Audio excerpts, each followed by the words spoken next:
Hello there, welcome to the show. So, I'd like to spend some time discussing episodes 1 and 2 of WandaVision.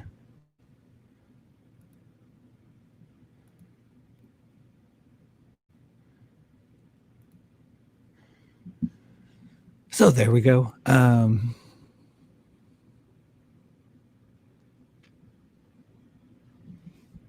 See, just gather my thoughts here. I kind of had to rush to get on here. Um,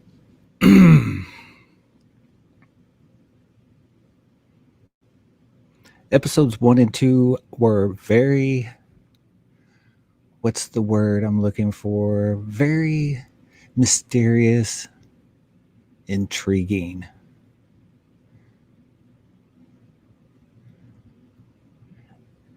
They left a lot for us to unpack. Well, not really necessarily even to unpack. Um, a lot for us to speculate on. And I have done a lot of speculation. And I am really excited for what this show is going to bring us in in many ways, not just one single way. But let's get into the actual episodes. So, I guess I'll do a quick little review, no spoilers, and then I'll tell you when I'm going to jump into spoilers so you can jump out if you have not seen the episodes.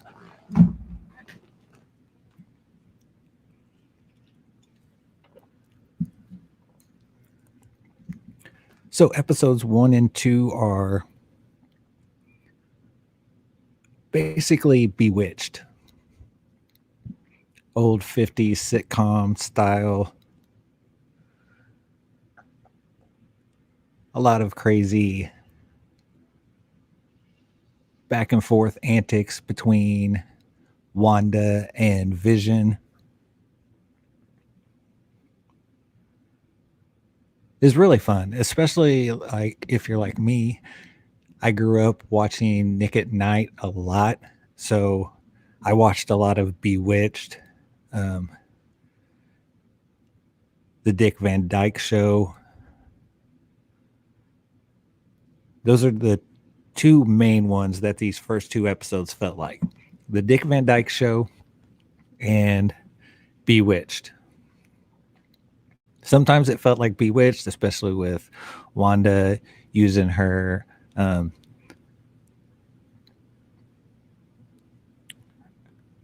her levitation skills,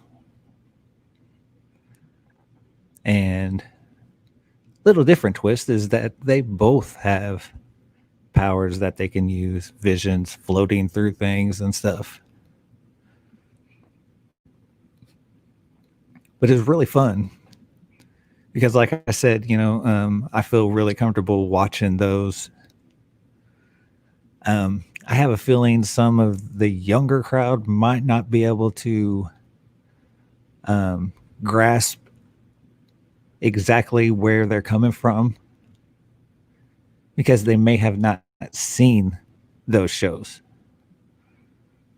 Someone my age is definitely going to be a lot more in touch with those shows, having watched them, like I said, on repeat on Nick at Night when I was younger.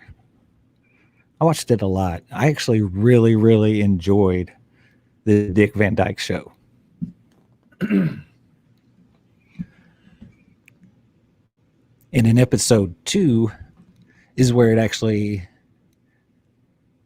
has the beginning of the Bewitched intro, where they're the animated characters, which is actually really, really funny. But during the episode, she feels more like Mary Tyler Moore from Dick Van Dyke, because Mary Tyler Moore back in the 50s, she always wore pants, which was like,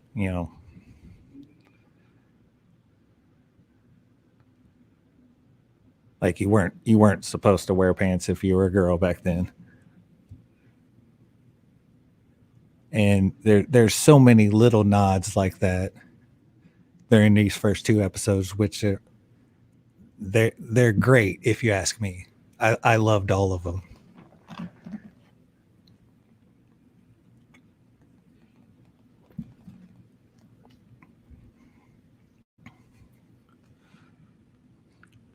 So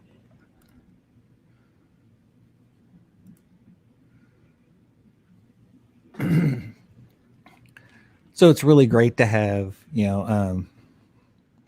Elizabeth Olsen and Paul Bettany back as the Scarlet Witch and Vision.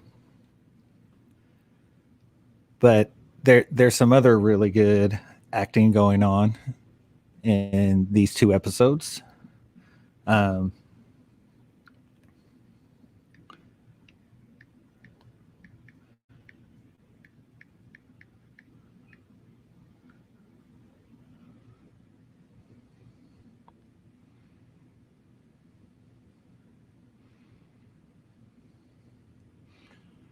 we get we get Deborah Jo Rupp back.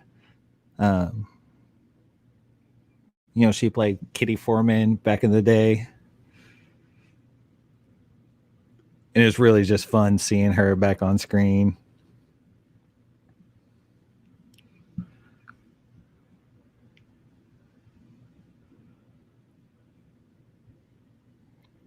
But yeah, these first two episodes are really, really just setting up the idea that Wanda is creating this universe.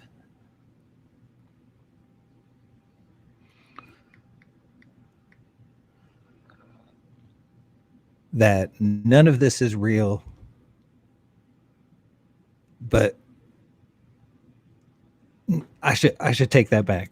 We don't necessarily know if Wanda is creating this.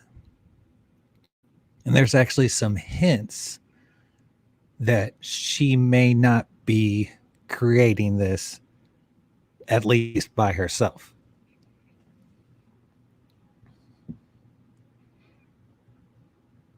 So basically, before jumping into spoilers, very mysterious first two episodes.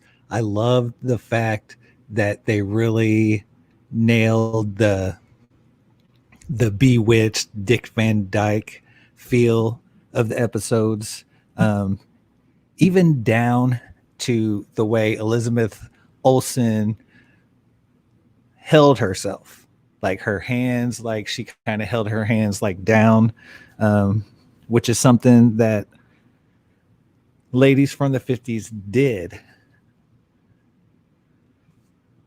And that's one reason that this really is a good series, that it's being taken seriously, even though that there is a lot of weird things going on. So okay, definitely go check it out if you haven't checked it out. I'm moving on to spoilers. So yes, is Wanda creating this universe that she's living in?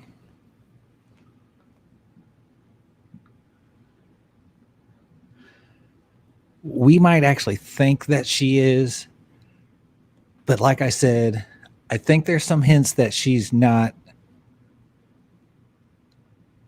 alone creating it. Like someone might be forcing her to create this. I don't know. It's real interesting. There's a lot of ways that this could go, and it's really really cool. It's grabbed my attention. I am interested in where this goes.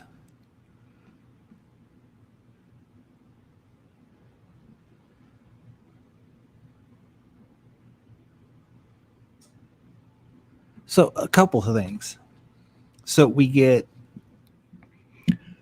some of the breaks in reality. And there was only, I guess you could say, 3. So, spoiler alert again, the end of episode 1, the first the credits run reading, starring Wanda Sakamov and Vision.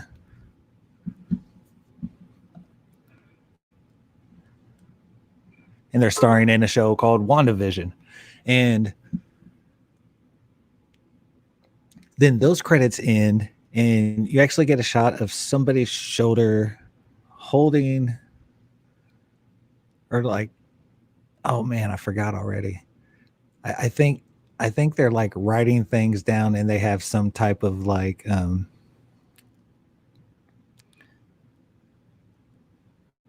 device that measures something.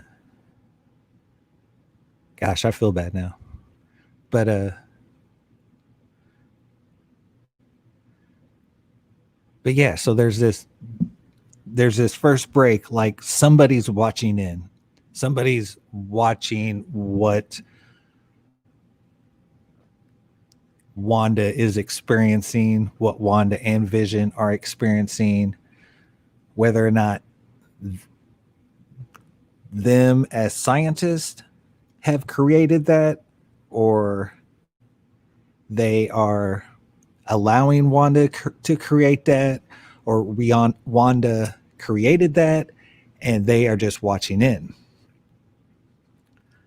So I think there's 3 possibilities there.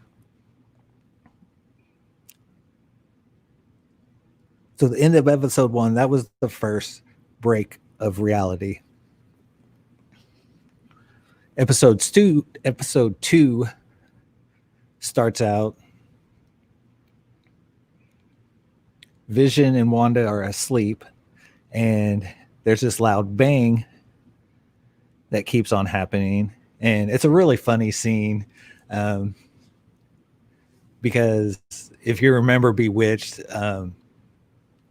the husband, I can't remember the name or anything, was always kind of timid and scared, and man, I can't remember any of the names from that show. But the witch was always really strong. It was one of the first shows where they showed a strong, capable woman, which is odd because they had to give her magical powers to do so. The 50s, huh?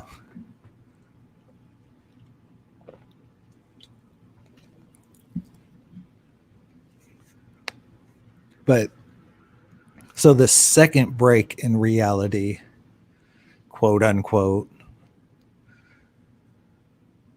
was Wanda finding what was really going on with the bangs in the middle of the night. And it's this red and yellow helicopter sitting in her rose bush, or her flower bushes. Possibly roses. It's all black and white, whatever. But everything's black and white. The helicopter is bright red and yellow.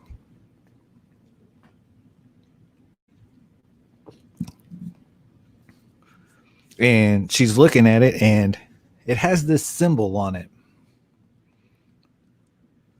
And it is a circle with a sword puncturing it, like in the middle of the circle.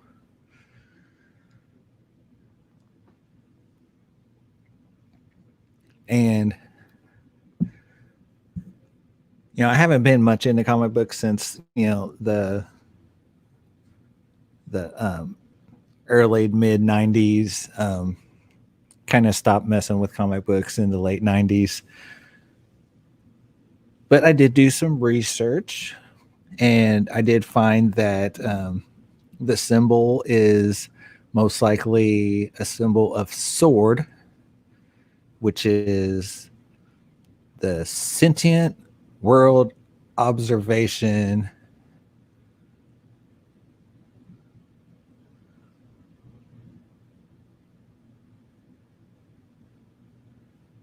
Oh gosh, I forgot what it was.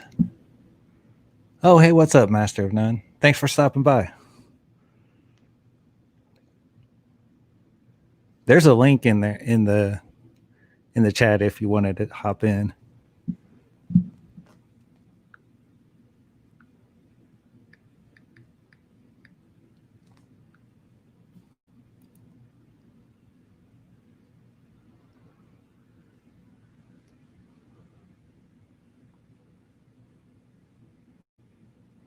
Sentient World Observation and Response Department. That's what it is.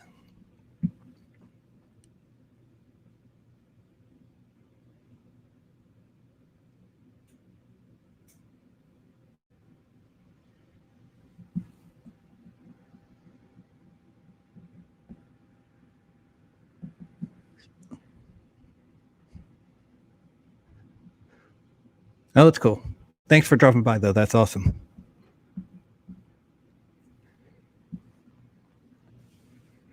So yeah, the second break is this yellow and red helicopter.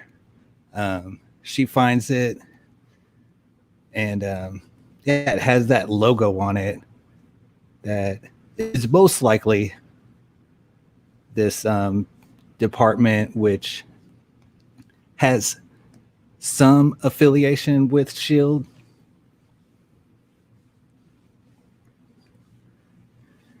And I believe it's been such a long time since I've watched some of the Marvel movies. But in Age of Ultron, doesn't Tony Stark talk about a sword to protect Earth?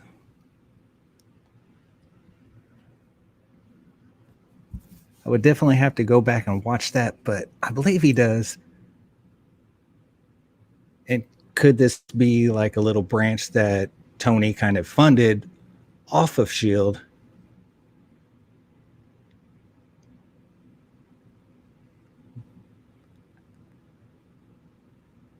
I don't know. But anyways, the third break in reality that we see is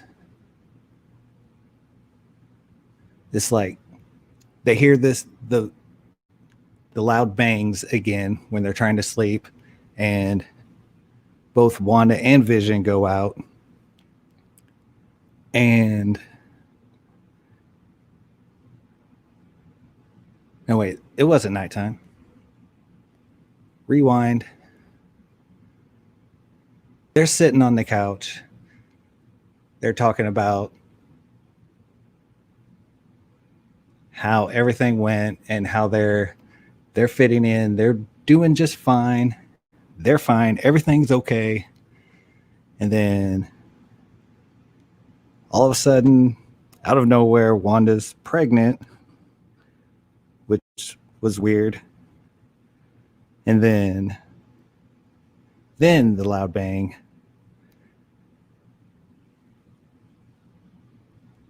They go outside. The loud bang ends up coming from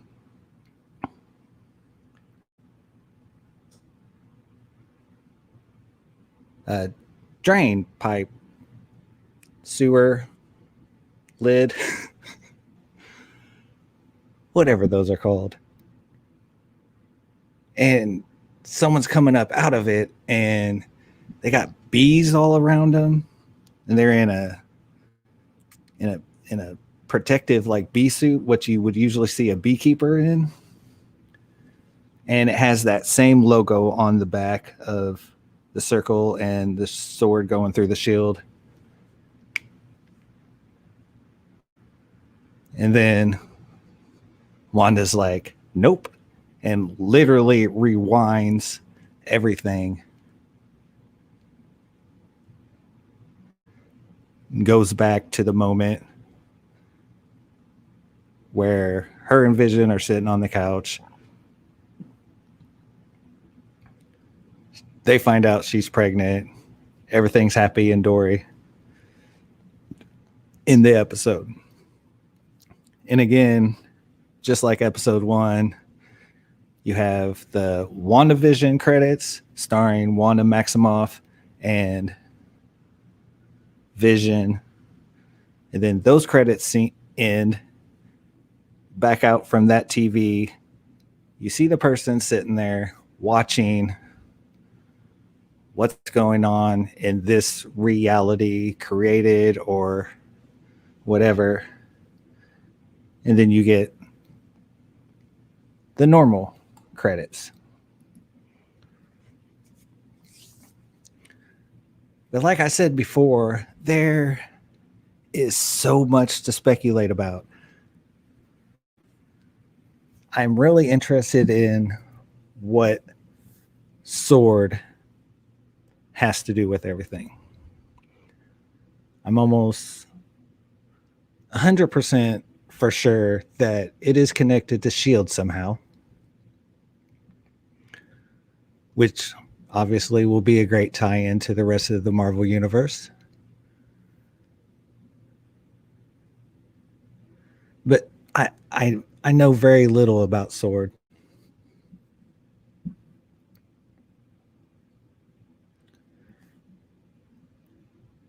But there is another thing to speculate about.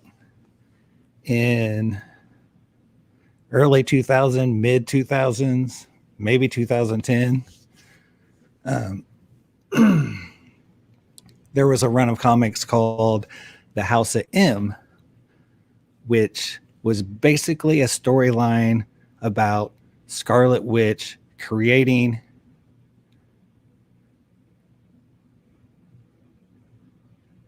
multiple realities and how the X-Men were fearful that if humans found out that there was this mutant that could alter reality and she had a mental break. Yeah, I know, Master. And that's the best thing that the series has going for it is the mystery at this point.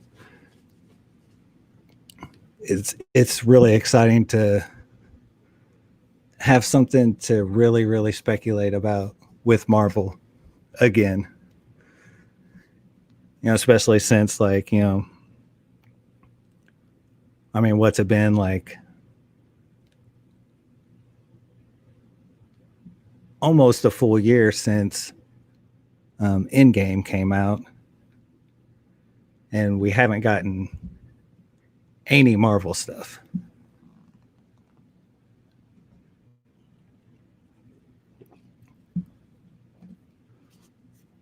But anyways, back to the House of M. So the Scarlet Witch has a mental break, and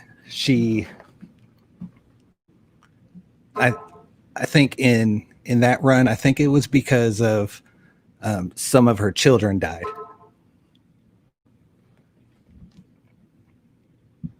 So she has a mental break over her children dying, and she creates this new reality. And in this new reality, like Wolverine's living in this reality where mutants are supreme and he's part of S.H.I.E.L.D. Peter Parker and Gwen Stacy are married, and he is a big time actor. And what else? A lot of different like things where they're all living out like what they want their reality to be.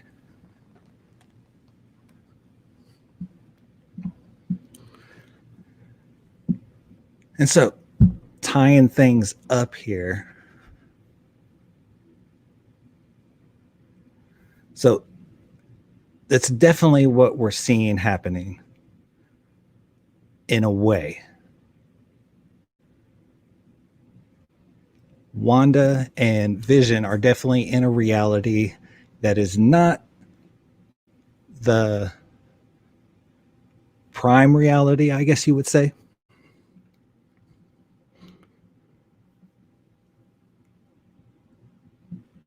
So they're doing this.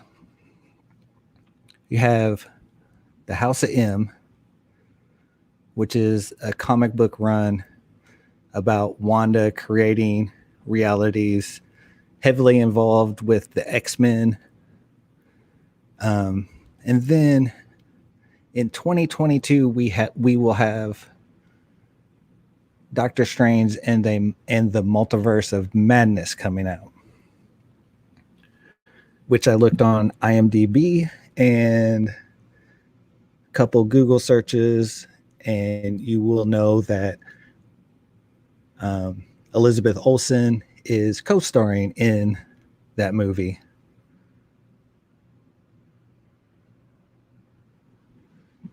So when it comes to the MCU, now we have two things that are dealing with multiple realities.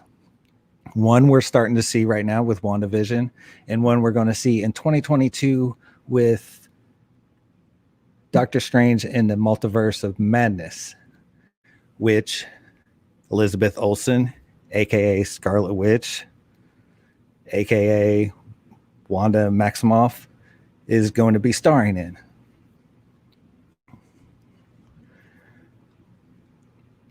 So what I am thinking, and this is out there, and we're only 2 episodes in, and this is a long shot, but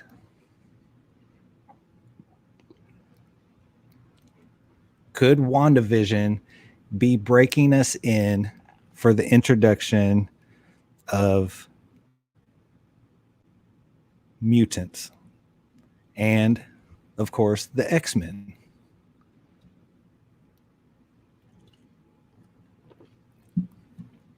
I will say another thing. I haven't been keeping track of all the news related around Multiverse of Madness, but I'm definitely going to be now. But when I did look, just the normal Google search for Doctor Strange 2, and you look at the cast, it is showing Tobey Maguire, Andrew Garfield, Benedict Cumberbatch, Elizabeth Olsen, Ryan Reynolds. Key thing there. Ryan Reynolds in Doctor Strange in the Multiverse of Madness. Now, what connection does Ryan Reynolds have? Obviously, in both of the Deadpool movies, there are X-Men.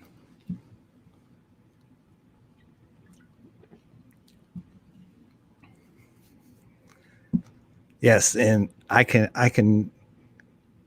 So when I was into comic books, Wolverine was my thing. I have almost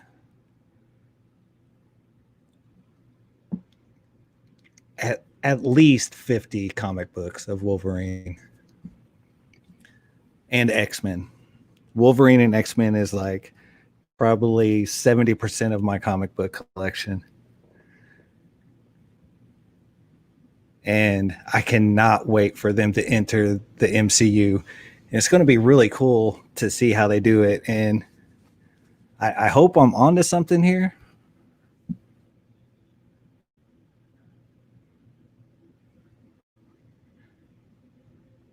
Yeah, I think so. I think so, Master Nine. I think we are so getting mutants. I wonder if we'll see one in WandaVision. Like maybe just one. Because just like, how great The Mandalorian was with its end of season taglines, and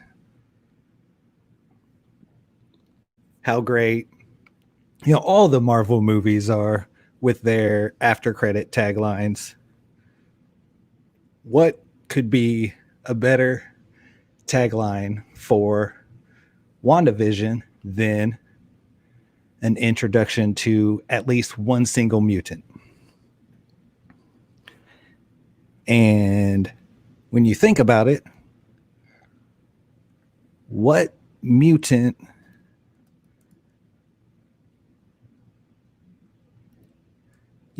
deals with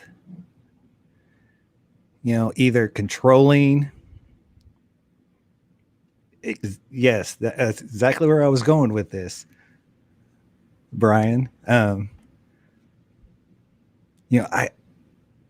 just picture, we're ending the season, whatever happens, and then off in a corner of whatever facility that they're in, watching all of Wanda's created reality, whether created by her, or could it be Xavier creating that reality for her? Or could Xavier be trying to pull her back from separating realities? Kind of in the same vein of the way he tried to stop Jean Grey or Phoenix.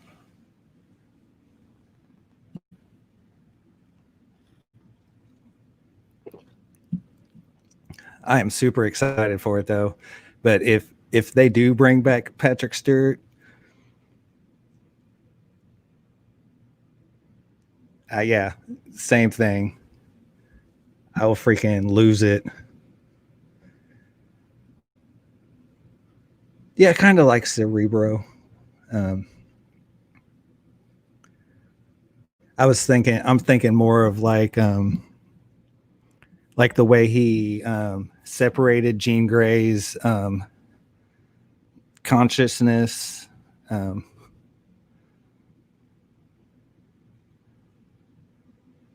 Like to break apart the Phoenix part of her consciousness and kind of lock it up.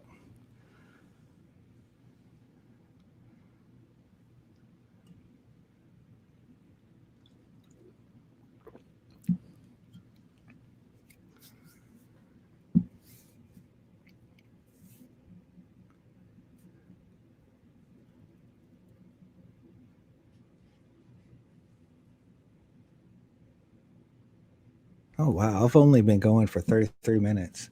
I thought I would go a lot longer. But there were 2 really short episodes. I was kind of hoping for longer episodes, but just like The Mandalorian.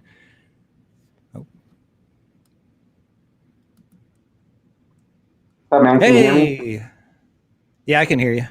Okay, cool. Because I'm on my cell phone, so I didn't want to fire back up the computer again.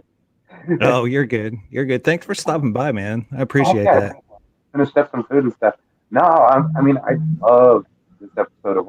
I mean, I'm really looking forward to seeing where this goes. Yeah, I think there's some really great things that I think can happen. Like, what do you think? What do you think about the possible bringing in X-Men? I love it. Okay, so like my experience with Marvel started with the X-Men.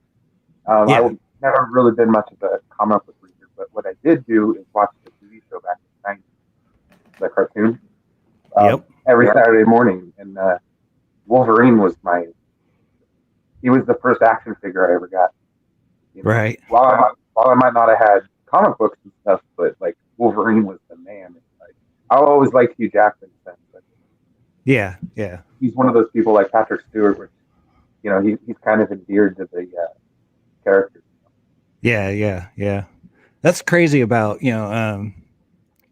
Patrick Stewart, because like he has so many characters that so many people see him as exactly. I was kind of looking at that whenever you were saying that, Oh yeah, Picard. Yeah, and the Yeah. fact is, he came back for Picard. A Yeah. role that he kind of said at one point in time he was done with. So I mean, like, I never say never. I'm Yeah. telling you, man. If I see a Man. bald head in a wheelchair, I'm gonna go crazy. Yeah. That would be like big time wish. That man. And like I'm happy because what we're doing right now, it's speculating.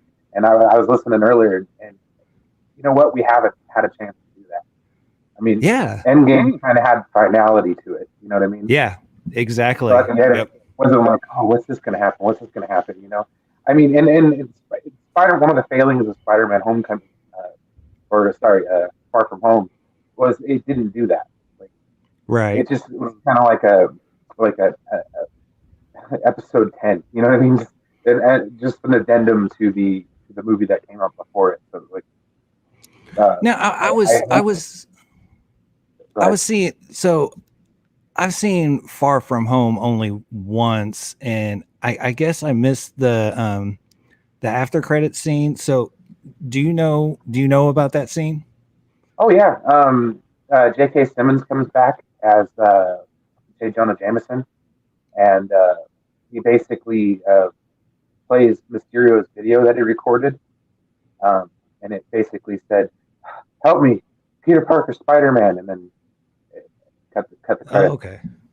Yeah. So no, I mean, I think the skies are open again. Especially with a little bit of the ire that we currently have towards DC. So it's like, man, it's so good to have something positive to talk about. Yeah. About all that, I mean, it's about. I'm really happy Ray finally dropped some receipts. Like he definitely did drop some receipts today, and I think WB has probably some backtracking to do. Yeah, I think like I don't know, man. WB, I think there's a reason why they sold so many times. Like, throughout the history of that company, they've been bought up 5 or 6 times.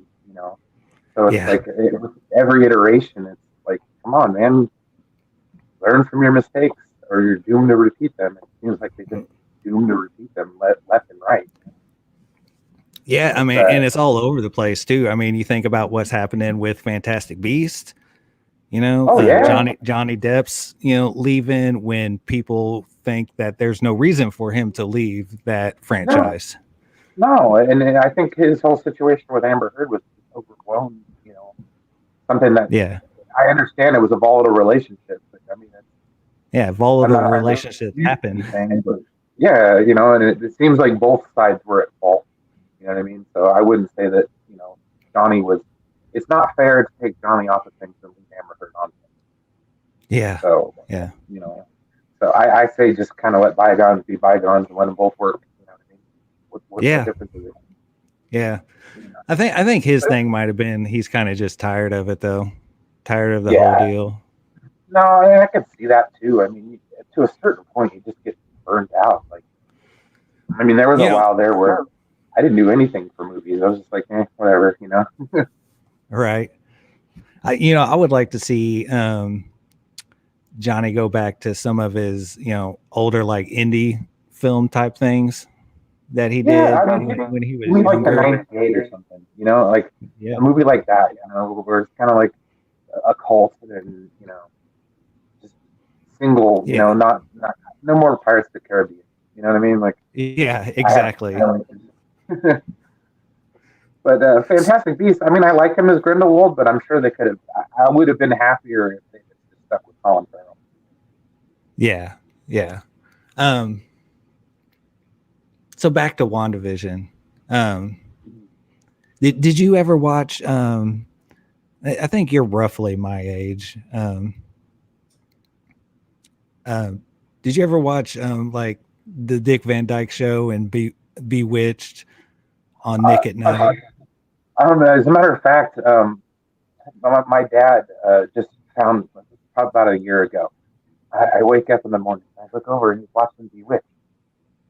Like it wasn't on Nick at Night. It was like one random channel that he found that played him all day long. And he was watching that stuff. To be perfectly honest, a lot of that stuff, I mean, it's better than it comes out today. No, I really enjoy it. Like in between, like Dick Van Dyke for me was like hilarious. That show was hilarious. Mm-hmm. Very enjoyable. Well, I mean, I like the Dick Van Dyke Show, the Andy Griffith Show, Bewitched, I Dream of Jeannie. I mean, like I said on the other stream, is if like she'd have wiggled her nose to make magic happen, I'd have lost it. Like, I know, right? Well, Bewitched was a great show. I mean, and I like that whole, you know, the style and motif that they used. And I like how every once in a while you'd see the color, you know, kind of bounce back and forth. And the beekeeper, I was like, who's this beekeeper? Yeah, that was like, what? Yeah, and then she's like, stop. And then everything was just kind of like VHS rewound. Yeah. Yeah, this show, I really, another thing, thinking about it, you know, is that I either read it or I heard it, somebody say it, that this is kind of a departure from normal Marvel stuff. This is kind of fresh. Oh, and not only that, but I think it's deserved. Like, they've told the story that they're going to tell with, you know, the first 3 phases of the MCU. So now it's like, sky's the limit. And the fact that they bought up all those the Marvel Fox properties, like the X-Men and the Fantastic Four, I mean, I'm more interested to see where Reed Richards is at. You know what I mean? I want to know about the Fantastic Four. Like, so I'm excited about the MCU. I mean, I am too. Yeah, I think the sky's the limit. You know, they've really got a good thing going with this show. And I hope they don't drop the ball. Like, that's like the only thing I'm worried about is if it gets like too convoluted and crazy. But I think when what's her face said, Catherine Hahn said, the devil's in the details, and he's everywhere. I was like, I see what you're doing here. You know, so like, that would be great. I hope they bring back. Well, I heard they're bringing back. What the hell? He played Quicksilver in Days of Futures Past. Evan Peters. Oh yeah. Yeah, and I think that would be kind of cool because we have that association with him being, you know, the funny Quicksilver. And the good. Well, I like to say the good one. Well, yeah, no, I'll agree with you on the good one because we only saw the other Quicksilver intro for like 15 minutes. Yeah, like, and it's a shame that, you know, he had to go, unfortunately. But there was a bunch of like, little things that stood out, and I think one thing that a lot of Marvel fans can get behind is the fact that they just Easter egg the hell out of it. You know, it's like almost everything has a secondary meaning, right? And I've only watched it once because I had to wait until I got to send the kids away. So I've only seen it once. Probably once we got off of here. Good idea. I might actually do that. I was going to watch Justice League Dark, but maybe I'll continue my DC Boys podcast. Yeah, man, it's time to get into that Marvel mode.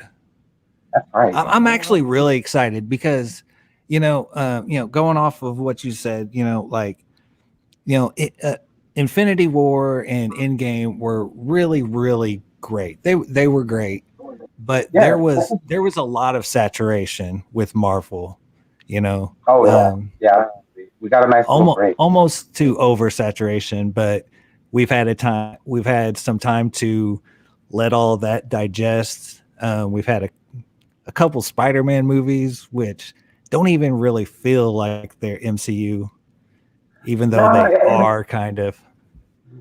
I think as long as Sony has rights to the property, we're not going to get a proper Spider. Yeah, I agree. And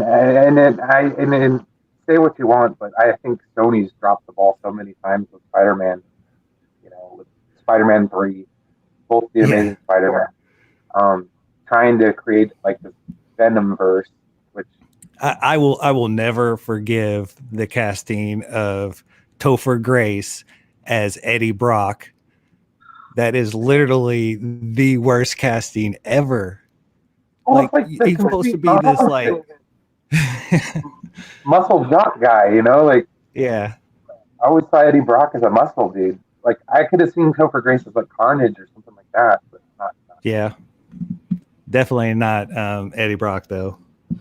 Yeah, but yeah, agreed. Sony has dropped the ball a lot with Spider-Man, definitely. I think say what you want about Kevin Feige and stuff like that, meddling with other companies' products and stuff. But at the end of the day, Sony does have that decision to say, you know what I mean? Right. Like, yeah. I think that, and if we can get Universal to give up Hulk, where we can get a decent Hulk movie, I think we could get a couple other characters, from the older stuff to give us some more. But I mean, hell, besides that, I mean, Moon Knight. We've got and somebody just jumped onto that. Signed on to. I saw that. Ethan. God darn it! He was in Gattaca and Lord of War. Ethan something. Oh, Ethan Hawke. Yes, Ethan Hawke. Yeah, there you go. Yes, I was like, yes, and that's a very good actor who's been around for a while. Who's, I didn't look at his IMDb or anything, but they were saying that this is his first foray into comic book movies. Yeah, I definitely think so. I always confuse it. I used to confuse him all the time with Chris O'Donnell, but I don't necessarily know about it anymore. But right whenever he was younger, oh gosh, name blank, Thanos. Josh Brolin. From the movie. Yeah, just their facial structure is kind of similar. My girlfriend would say that I just get faces confused all the time. Well, sometimes it's easy, especially with Hollywood. I mean, there's a lot of dudes that look very similar.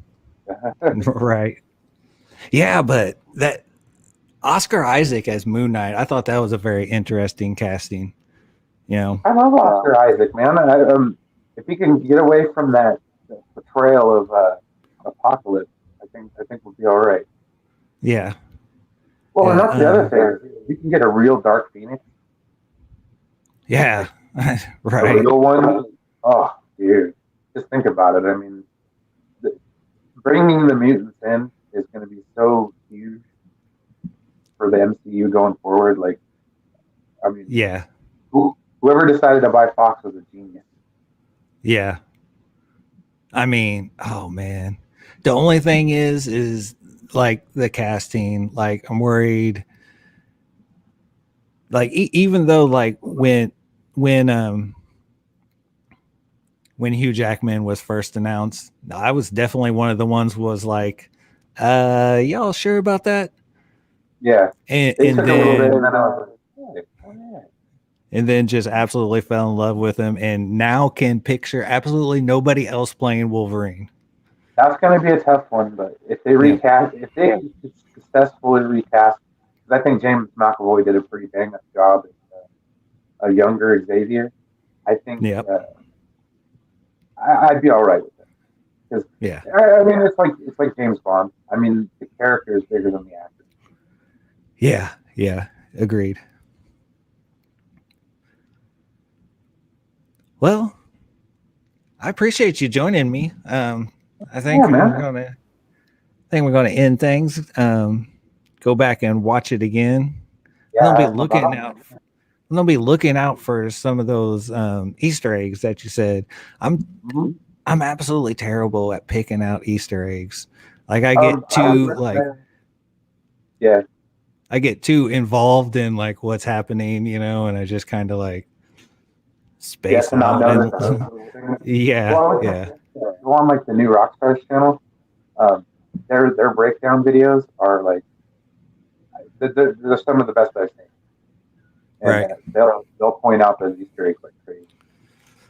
Yeah, but I definitely want to pay attention to this possible, WandaVision breaking the barrier for the X-Men and mutants. I think it might come in this. Yeah, I think so because they were saying like they were theorizing like that the snap might have been because of the Yeah. because they snap their fingers 3 times. Yeah, right. So to activate the mutant genome, that would be like next level. And I'd like to see Cyclops again. I would like that. Yeah, all of them. Another Katie Pride. Kitty Pride. Oh yeah. Another. I wasn't really down with the Juggernaut in Deadpool. No, he was. I liked him more in was it X-Men 2? Yeah. Yeah. I could see like the Blob, Morph. I mean, there's so many characters that they can use right now. It's like, yeah. Oh, I didn't even mention this when I was talking by myself. But have you ever seen Legion, the FX show? No, I haven't, but I heard that there's a lot of tie-ins. Like it kind of feels like this, like where like you don't really know exactly what's real and what's happening. That show was really, really good. I'll have to check it out. What, is it on streaming? I'm not even sure that it's on anything. It might be on Hulu because it's FX. Mm-hmm. Yeah, they have a lot of FX stuff on Hulu. Well, I think it's Disney's other platform. So I'm a little.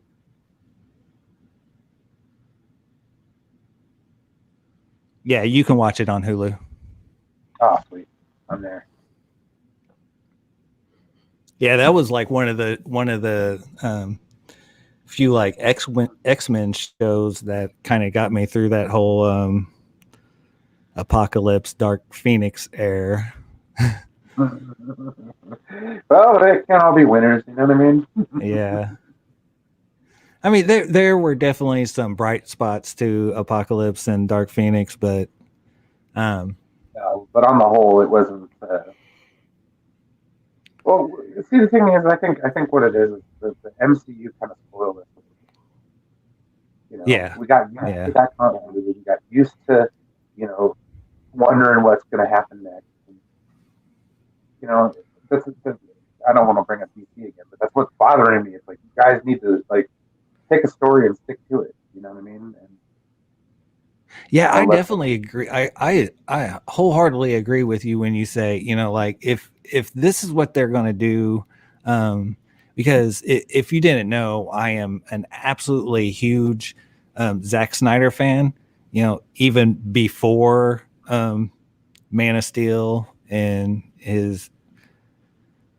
all his DCEU stuff.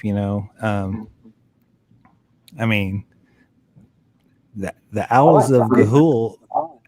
Owls of Ga'Hoole is one of my favorite movies.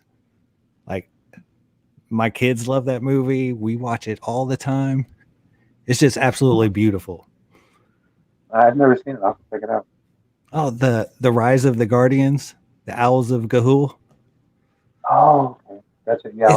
Yeah, it's his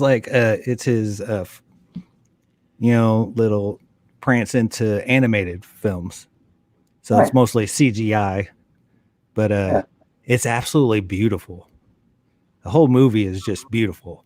And that's the thing with Zach is that like it's got that style. It's so like different, but in a good way. Yeah, I mean, well, speaking of Zach, have you ever seen that little short film that he did, Snow, Steam, Iron? No, not yet. Okay, so it's this little short film that he did. He filmed it all on an iPhone. What? Yeah, and it is freaking beautiful. Nice. It is, it's just like, it's basically like almost like he needed to do something for his like school project to send it into, like the executives and be like, look, this is what I can do with an iPhone. Imagine giving me a freaking IMAX camera. Make magic and step back. Yeah. No, it's a shame. And I'm so looking forward to everything. Well, not everything, but I'm looking forward to what Marvel has to bring to the table, especially after, not having anything for a little while. And yeah, there was a bit of fatigue, with Marvel. They were pumping out 3 a year, and it's just getting to the point where it's like, okay, guys, you really are, like you said, oversaturating the market. Yeah, because it got to the point where I don't think I saw Endgame until like almost 2 months after it had come out. Yeah, I saw it when I saw it on Disney Plus. Oh, that was when you first. Yeah, see, I mean, that's what I'm saying. It was just oversaturated. Not that it wasn't good. I thought that more of the later MCU movies were better than like Age of Ultron and I the love first Thor Avengers. Ragnarok. I mean, Thor Ragnarok was like one of my favorite MCU movies. Thank you. I love it. Thank you. I think like you, me, and Matt Jarbo are like the only people that love Thor Ragnarok. It's hilarious, man. I mean, my favorite person in that whole movie is Korg. Right. Like, he's just hilarious, man. He's like, I was going to start a revolution, but I didn't set up enough confidence, so nobody came. I'm like, oh my gosh. But yeah, so I mean, Ant-Man and the Wasp, I love that movie, and that's one of those movies that gets a lot of shade thrown at it, but it was funny. I mean, how could you not have Michael Pena and not laugh? Like, the character of Luis is amazing. Yeah. And her name escapes me right now, but the new Wasp, Freckles from Lost. Yes, I want to say Moynihan, but it's the other one. She was I remember her from Lost. She was in Lost. Yeah, she got married to Dominic Monaghan or something like that. Oh yeah, that's Lily something. Yeah. Oh, Evangeline Lilly. That's yeah. There you go. Yep. Yeah. Oh, Michael Douglas. I like Michelle Pfeiffer. I mean, in the fact that the post credits scene led into the snap, so I was like, right? Yeah.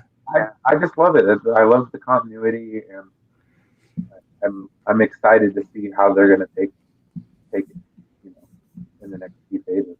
No, just like Star Wars, I'm excited to see what. I mean, I have the first High Republic book. I'm probably about 3 or 4 chapters in. So far, so good. It's really interesting to see things at the prime, like the prime of the Jedi. They were, huge in the galaxy, but they weren't like the police everywhere. Right. Yeah, I might give it a try. I might see, get it on audio book and see. But I don't know. There is something about Star Wars books that I cannot. They don't grab me. Maybe if I tried one with audiobook. The audiobooks, that's what I do. I'm a slow reader, so it takes me forever to get through something. The audiobooks are great. They're like old school radio plays. Yeah, that might be better for me. The people that do the voices, like the guy that does Thrawn, his version of Thrawn is Yeah. Now I'll tell you, just I feel like Disney got it wrapped. Like Yeah, a lot of people give Disney, hell for, whatever, they do make some bad decisions here and there, but like when you look at, what Star Wars is doing now, what yeah. Marvel has been doing for a while. I mean, they seem to have a blueprint that works. Well, I think they got a good way of putting talent, the right talent in the right place. I think that's something that with Iger and stuff like that. I think that's where he shines. He puts people in charge of because Right. everything's separated. You have Marvel Studios. Yeah. Yeah. So it's kind of like almost a separate entity from Disney, but not. And I think it's cool that they have a guy like Kevin Feige that's in charge of it that steers the ship, and you have that kind of continuity where everything after a while, yeah, it does kind of become like a sausage factory, and that's where it is. But the problem with DC is we just saw how the sausage is Right. made. Right. Just like going to the hot dog factory and seeing how hot dogs are made, you probably won't want to eat one anytime soon. Right. Yeah. But I will admit something, for a long time I gave Kevin Feige a lot of flack, for some of the, X-Men United, um, or X-Men Yeah. 3, Spider-Man 3, Yeah. some of the Fantastic Four movies, those were all under his watch. I think people forget that, I think he's definitely um, proven himself. Well, in defense of the Fantastic Four, okay, I like those movies. Like, I mean, yeah, they kind of dropped the ball with Galactus, but like, the Silver Surfer was awesome, man. Like, Yeah. I really dug it. I don't know. Silver Surfer just seems so big to me, and it seemed like they contained it too much. You know what I Yeah. mean by that? Well, yeah, they kind of hamstrung it a little bit. It could have been.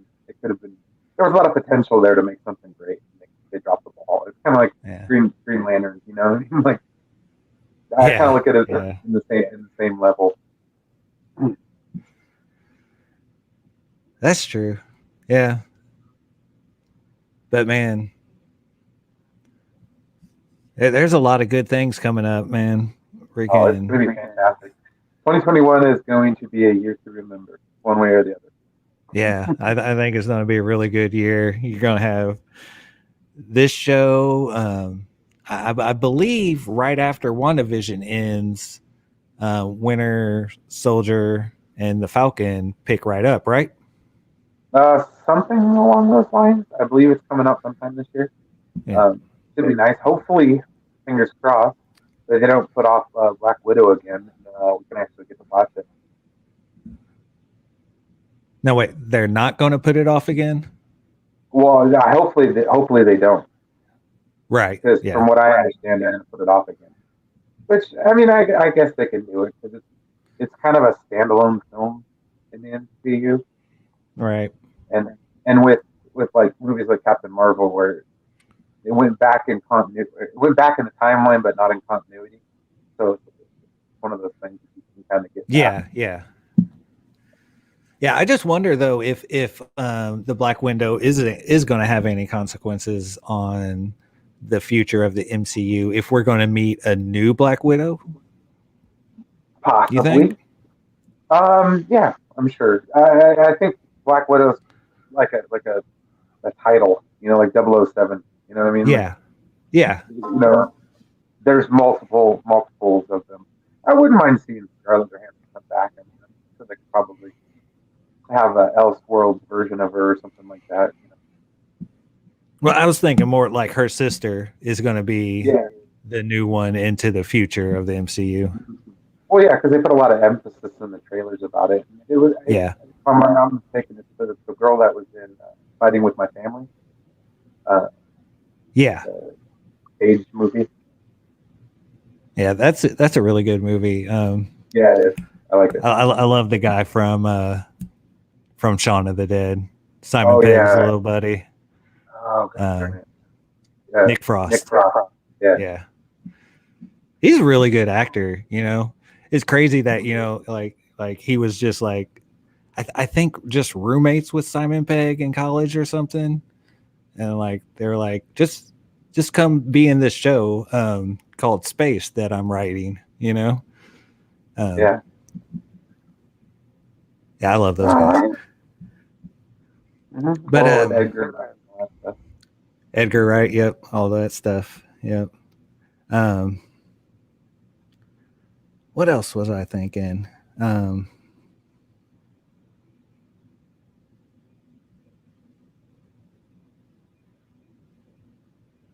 oh God, I was just thinking something, and then I started thinking about Sam Raimi directing the Multiverse of Madness. That's going to be interesting. Well, and like you were saying earlier, I think there's going to be a lot of tie-in between, you know, WandaVision and the Multiverse of Madness. Yeah.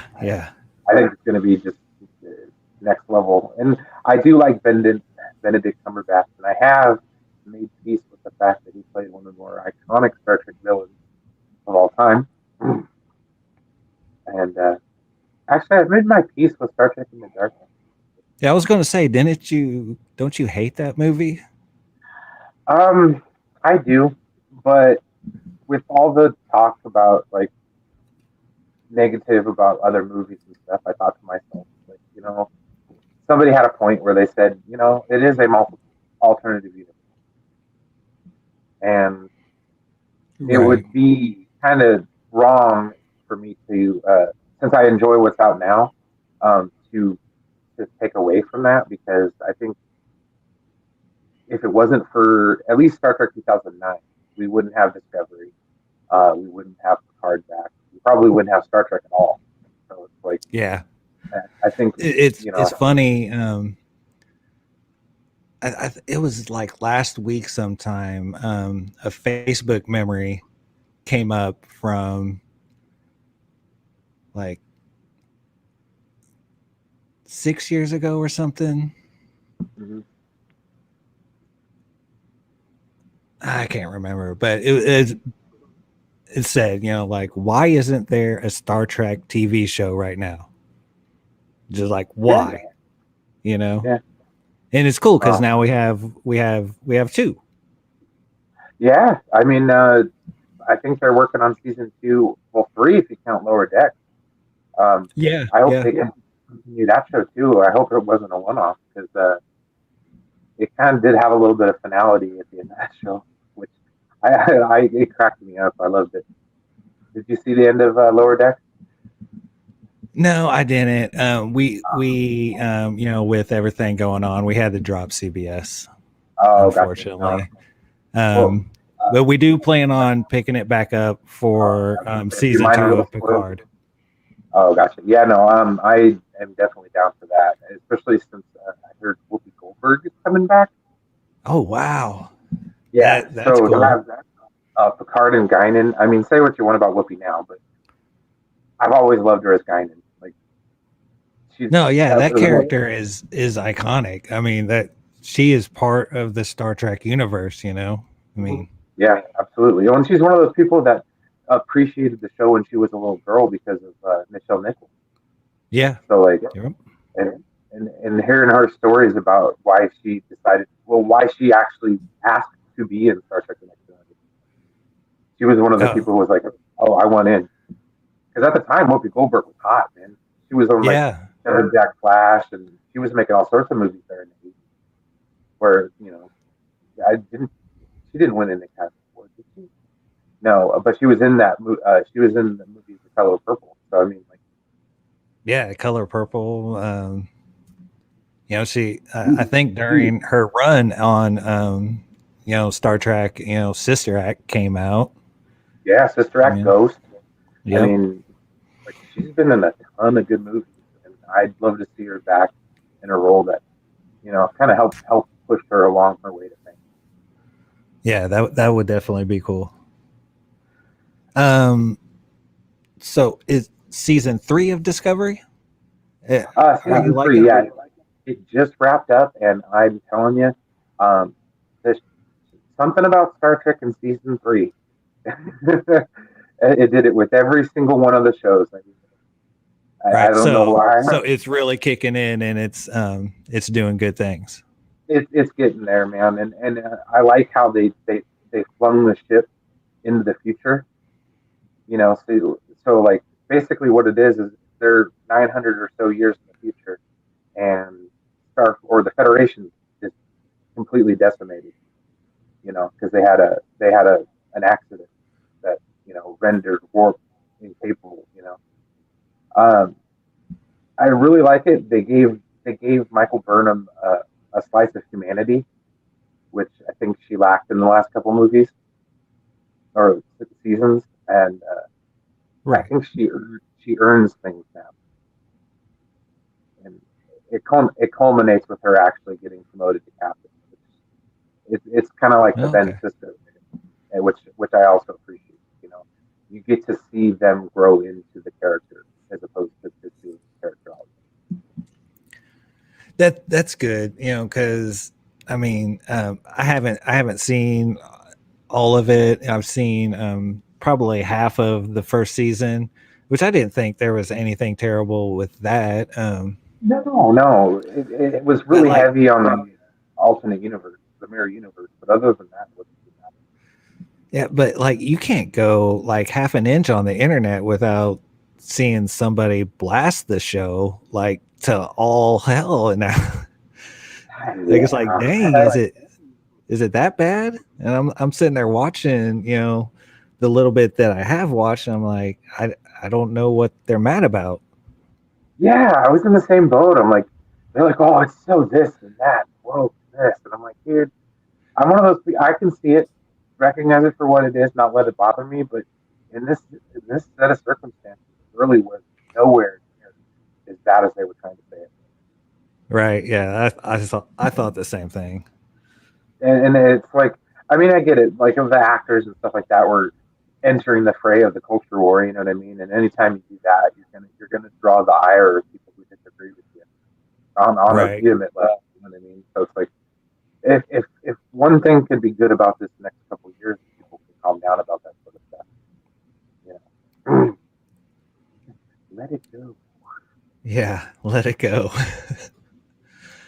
Gosh, I hear that way too much. Yeah, well, I mean, it means a lot, especially with like when you're dealing with properties that have been around for a really long time. They're starting to go a way that you disagree with. It's like, well, either don't watch it, you know what I mean? Like, no one's forcing you to, and and if you don't like it, then don't like it, but don't make it where other people aren't going to like it too. And that's kind of where I draw the line. It's like, you're just purposefully poisoning the well. When for me, it was Solo is what did it for me. Like, I was in the minutes and stuff like that. When Solo came out, they're like, "Oh, it's horrible. It's gonna bomb. It's this, that, the other thing." So I didn't see it in the theater. I got it on Redbox and I brought it home and watched it. And I was blown away. Yeah, it's really good, right? Yeah, it's a really good movie. So I was like, "What the hell?" So I was like, maybe they're wrong about other things. And that's kind of when I started finding Max, and I found you guys because I think when we all had that little moment of cognitive dissonance, where it's like, right, you guys are just bullshit. Excuse my language, but yeah, I had a weird thing where where like I watched The Last Jedi. I came home, I was like, I was like torn about what I had just seen because it's a really crazy movie. It is, but like, I like it though. I mean, if you compare it to the whole of Star Wars, it's really not that bad. Yeah, because I went back and I watched it again, and yeah, I was like, this is I really, really like this. And then eventually I go online and I'm like, what? Like, why? Started a fire. Well, now that we kind of know it's all about hate clicks, you know, let's be as hyperbolic as humanly possible to bash something before it even comes out. So if it does suck, we could sit back and go, "Well, we told you Well, so." we told you. Yep, exactly. I remember what I was going to say earlier. So I have, like mentally when it comes to WB and, AT&T, Warner Media, whatever, that conglomerate of things, I'm torn because I absolutely despise what they're doing with the whole Ray Fisher thing, Mm-hmm. and Zack Snyder, because I do agree with all you guys. I was watching on Nerdy's channel, um, that they're basically sabotaging the Snyderverse, and they absolutely want nothing to do with Snyder. Yeah, or at least like Hamada and some of the past presidents. Yeah. But No, they have good content though. Like, yeah, but that's why I'm like, I absolutely love HBO Max. HBO Max right now is like my go-to streaming service. Like, my kids watch Netflix and Disney. I watch HBO Max. I watch Yeah, Harley Quinn on there, which I freaking love that series. His Dark Materials, mm-hmm. like all the documentaries on there. HBO has always been, really good with documentaries, and they just have some really fantastic documentaries on there. The one about the Bee Gees is pretty cool. Is it? I haven't watched that one yet. I've been thinking about it, but I've been like, oh, I didn't really like disco. It's more than that. They started in like this, and then when they stopped making music in the early '80s, they started writing it. And That's cool. A lot of the pop songs that you heard, and like the pop and soft rock type songs from like the '80s onward, um, Bee Gees wrote. Like Celine Dion's "My Heart Will Go On." Right. Yeah, the Gibbs wrote that. I was like, what? Oh wow. Yeah. So I'm just like, I guess I'm gonna have. Yeah, I'm gonna have to put that one on the list. Yeah, But, no, I definitely. Yeah, HBO Max is my go-to to watch stuff now. And well, yeah, I'm like there too. I'm torn. It's like, and then also then you add on like what's funny is like, um people are like, oh gosh, like all these movies are getting delayed, and they're getting delayed, and the theaters are dying. oh yeah, But and I know I haven't looked into it. I don't know how exactly they did it, like who they contacted. But the movies that are being released in theaters and helping the theaters is Warner Brothers. Yeah, no, they've been the only ones that have actually put out product, and not only that, but I'm in the camp where I rarely saw movies before COVID. In the theaters, like I could probably count on, one hand how many movies I've seen in the theaters over the last 5 or 6 years, and that none of them that aren't like Star Wars. Right. Like, I'm very picky and choosy about when I actually go spend that kind of money to go to the theaters. But if I have the option to watch it at home, 9 times out of 10, I'm gonna take it. Yeah, I actually have my significant other. She has social anxiety. So when we went and saw Endgame, because of all the noise, and it was a full theater, even 2 months after theatrical release, she actually had a panic attack, and we kind of had to leave for a second. So I don't go to the movie theaters very often, and when I do, it's usually a movie that won't be very packed or something like that. Yeah, or see it in the off time, matinee time. Yep. Not only that, but I mean, you got kids, so I mean, it's like that triples the bill right there. Right. Yeah.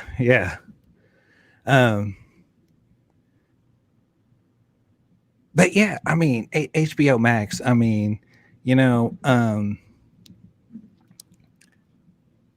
once things calm down, I did tell my SO that I am going to start going to movie theater, going to see movies without her. Well, I mean, if you want to keep the industry alive, that's about the only thing you can do at this point to try to save. Yeah. But what I told her, what's awesome about HBO Max is like I can go see the movie, come home, and sit down and watch it again with her. Yeah. I mean, yeah, perfect. Like Wonder Woman. I mean, I'm kind of glad I didn't go spend the money to watch it because I would have been angry. But I'm really glad that I was able to see it on HBO Max. Yeah. So that was a plus. No, and I like that business model. I think is going to pay off. Yeah, I think it is going to pay off for him in the long run. The only people I do feel bad, that company, the people that produced Dune. Mm-hmm. Yeah, no. If there is some sketchiness going on there, then they might want to try to fix that. Especially if they want to continue to make the Dune movies. If the Dune movie is profitable and everything, and then they want to continue that series. Well, my original thought of it though, when they first started saying it and complaining, like it's easier to ask forgiveness than permission. Right. Because I mean, if they had to ask up front, they would have had to go through everybody, and everybody they'd have been like, "No, you can't put my movie out. Don't put my movie out." You know what I mean? So like, and then you end up with a case like Tenet, where Christopher Nolan's like, "I'm not," and it didn't make any money because nobody went. Yeah. So I'm afraid that it came across to me like the directors were being a little bit selfish. It's like, I think so too. Go see my movie and get sick. Like, there's people who are dead scared of what's going on right now, and they don't want to go. And that's why I was saying, like, the only thing I think the only people that had like a really fair argument was that specific. I can't remember the name. Legendary. Oh yeah, Legendary Pictures. Legendary. They put money into Dune, and I believe Godzilla versus Kong. Yeah, and they need to get a return on that investment. And the other thing is you can't sit on that money. I mean, because one thing, I believe I'm correct on this, but like, this money comes from somewhere, and I believe it comes from like a large majority of it comes from like banks who have interest mm-hmm. on those. Yeah. So you're piling up interest on all of that money spent on, the budget, so that's more money that you're going to have to make back. Mm-hmm. And it's money that you're not going to make releasing at the theaters right now. Yeah. And movies like Godzilla versus Kong and even Dune, you're probably going to make, probably not as much, but a bulk of that money in like DVD and Blu-ray sales. Yeah, home video sales will probably do it, and that's why, like I said, I think it's the subscription model. A lot of businesses are going that way. I mean, hell, even wrestling. I mean, look at the WWE Network. Yeah. Before a pay-per-view was $59.99 for WrestleMania. Now for $9.99 a month, you can watch every single pay-per-view, every single documentary they have on there, which are fantastic, by the way. So if you ever get a free trial on that, take it. There's a lot of really cool old school documentaries for the old wrestlers. But I mean, they my changed man, that. my man back in the day was always Sting and Ric Flair. So what was that? The CWF? Oh, the WCW. WCW. Mm-hmm.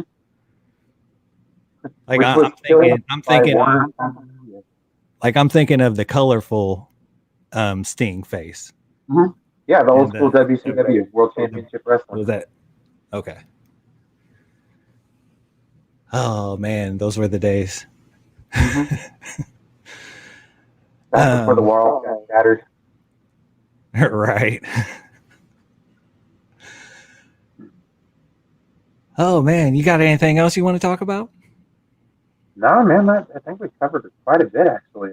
No, this is cool, man. I appreciate doing a live. Yeah, I'm gonna try to start doing these more consistently.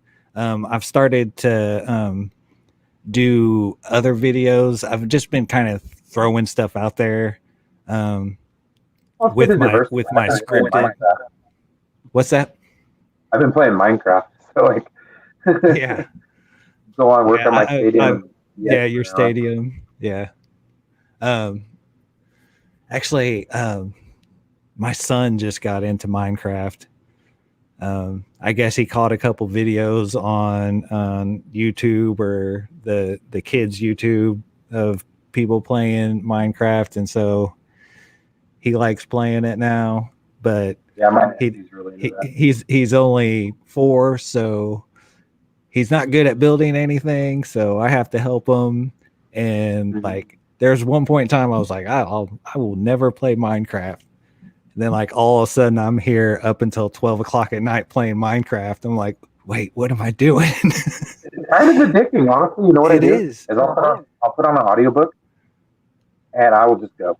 I'll put it on creative mode and I will just like start making stuff. Yeah, that's what I usually do. I usually like either listen to a YouTube channel, a live or something, or listen to what I've been listening to. Do you remember The Legend of Drizzt, or do you remember it? I mean, it's still like going on. Forgotten Realms. No, it's a Forgotten Realms like Dungeons and Dragons character. Oh, okay, cool. This author, R.A. Salvatore, there's literally 34 books now. Nice. Like I read them back in the 90s when there was like 15 books, and like I started listening to the audiobook, and I was like, oh, I wonder how many books he has now. And I look, and there's freaking 34. I was like, what in the world?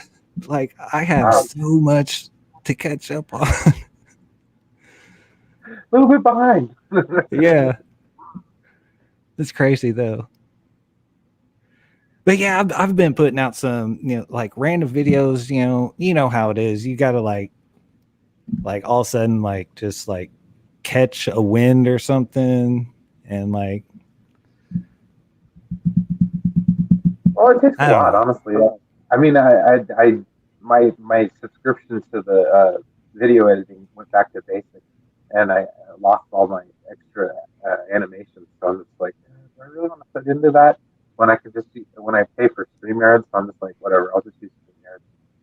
Yeah, the same thing happened to me, and I'm just using the basic and just still doing like edited videos and stuff like that, but just using all the basic stuff that I had, just keeping it simple.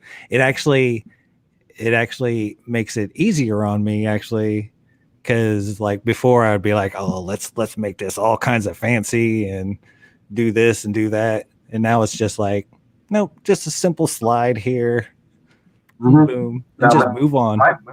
Mine started to look like really like cheesy, so I was just like, you know what, if I'm gonna do like cheesy haha roll into it, but I didn't really want to go that route, so I just decided, you know what, screw it. I'll just stick to doing the occasional live stream. And most of the time I'm just so burnt out from when I get off of work, and then I jump on everyone else's stream. I have no time for myself sometimes. Right.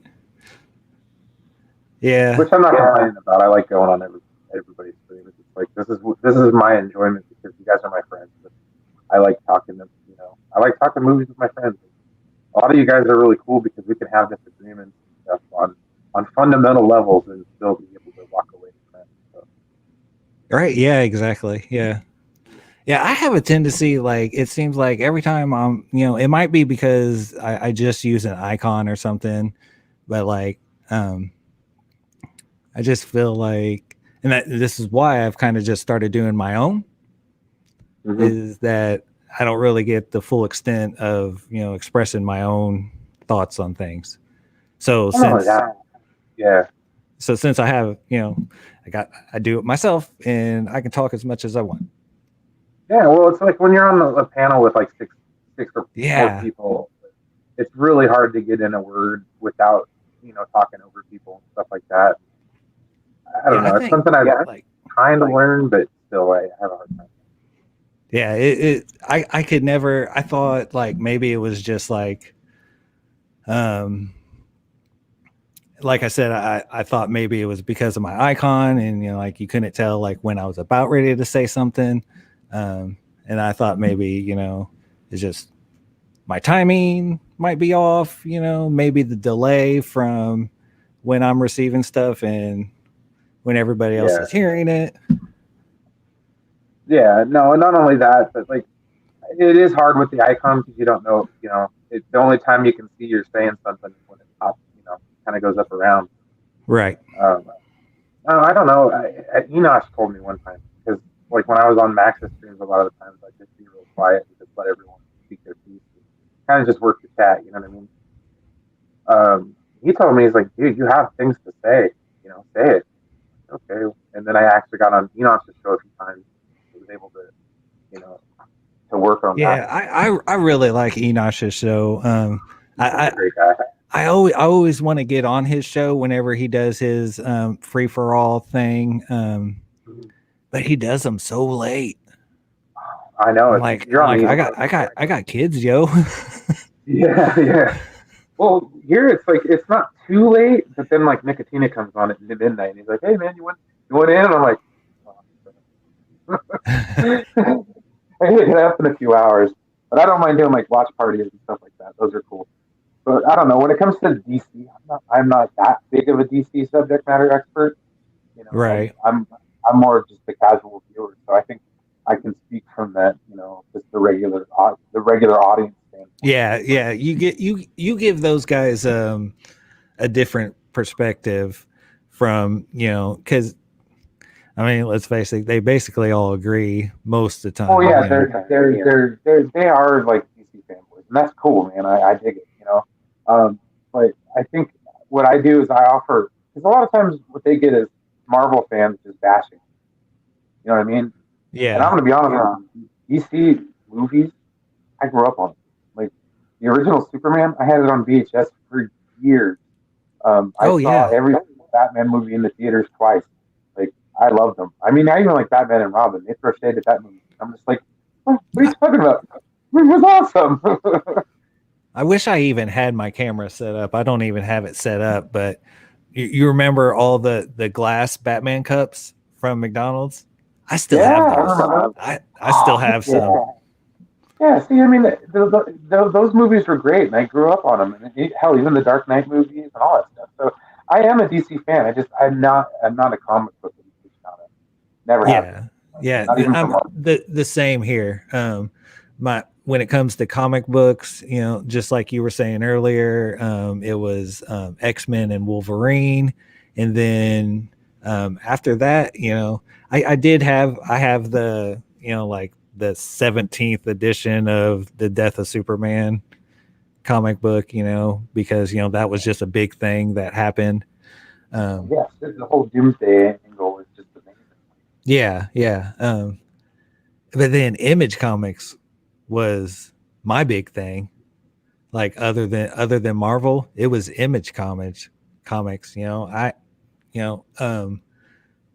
next to Wolverine, Spawn comic books is probably the most that I have. Yeah, Spawn was awesome, man. I loved it. And the McFarlane action figures, like, oh my god. Yeah. McFarlane kills it with the action figure. Isn't he supposed to be doing some Justice League Zack Snyder figures? That's what I've heard, yes. Yeah. McFarlane's supposed to be getting in on the Justice League figures. So I'm like, Yeah, that. I might be purchasing me a cyborg. Right. Yeah. I absolutely love Man of Steel. That's when it comes to those movies. And then the one thing I do like about hanging out with the DC crowd, I've gotten reinvigorated to it. Like when Batman versus Superman came out and it got the same treatment as like Rise of Sky or The Last Jedi got. Yeah. Not as intense, but it did get a lot of that flack. So I didn't watch it. And then when it came out, my opinion was shaped by other people. So it was like, this is stupid, you know what I mean? And at the time, it was in fashion to talk about it. But once I saw the extended cut and the half hour that they took out of it, yeah, it's like a whole other gosh darn movie. So it was like so disappointed in what they've done. But yeah, and from what I've heard is that even the Ultimate edition of Batman versus Superman is watered down. Yeah, it still left out stuff. So I'm just like, just think what could have been, and that's why like movies like the first Wonder Woman and Aquaman and Shazam, they kind of they were great, but they left me with that hollow feeling inside, like they're not going to continue this story because by that time Henry Cavill was gone. Yeah, I really like Shazam. I really like Shazam. Oh, great. But like you were saying, like even though I really liked it, when it comes to that very end scene where Superman walks up and it's just his torso, you're like, oh, well, what? So we're just not the Witcher. right. Which I can absolutely not wait for that. Yeah, Henry Cavill's awesome, man, and the fact that they'd even consider moving on from him as Superman is cool already. Well, that's another. I feel like I'm the guy that like always like when someone's cast for something, I'm like, what? Because like when they announced him for Witcher, I hadn't read the books or anything, but I had played Witcher 3, which is an amazing game, and I was like, I did not see it at all, and I was like, what? Like this doesn't make sense. What are you guys doing? Like you're gonna make this, and then it's just gonna be horrible. Yeah. But then just like Hugh Jackman and the Wolverine, it comes out, and I'm like, oh my gosh, I love this. Mm-hmm. Perfect casting. And then you kind of endear it, So it's like, I don't know. I think for what we got coming in the future, I think we've got plenty of good stuff to talk about. Oh yeah. There's meetups planned. Like we're talking on the West Coast about meeting up and watching the Snyder Cut. Oh yeah. They're probably heading my way because I don't think Nevada's open right now for the most part, and California's not. So maybe they'll come here. There you go. Yeah, I mean that's one thing I will say about the Snyder Cut fans is that they have done a lot of good stuff, and this is where you see a positive fan movement instead of the menace to fandom.